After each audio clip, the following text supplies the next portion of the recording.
Saisir l'instant. Georges Bartoli s'y attelle depuis des mois en suivant la crise catalane. Tous mes collègues, ils étaient là-bas devant, qui se mettaient tous, ils vont avoir des photos avec le même angle. Moi j'ai décidé de changer d'angle, d'avoir autre chose de différent.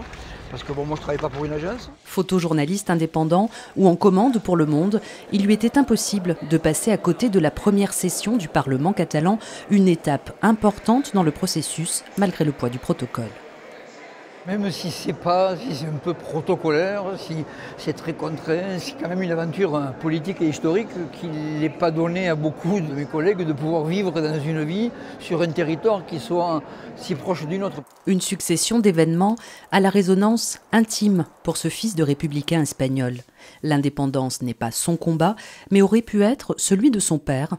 Il a en tout cas le sentiment de photographier l'histoire en marche. Qu'est-ce qui fait que c'est un événement historique et pas un point d'actu? C'est un débat philosophique qui pourrait nous prendre des heures, mais de mon point de vue, c'est quand on sait qu'on ne reviendra pas en arrière. Il y a quelque chose qui est irréversible. Je ne dis pas que l'indépendance c'est pour demain, c'est probablement pas le cas.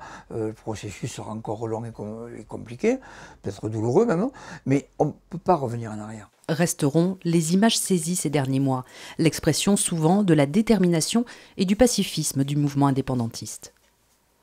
On voit cette attitude de ces gens qui ont les mains en l'air, qui ne veulent pas d'affrontement, qui prônent le pacifisme. Cette Madone qui est une femme dont on voit qu'elle a l'âge d'avoir connu le franquisme et qui se retrouve devant, debout, face à la police. Pour moi, c'est ce qui résume le plus l'ambiance de ces 3 mois qu'on a vécu à Barcelone.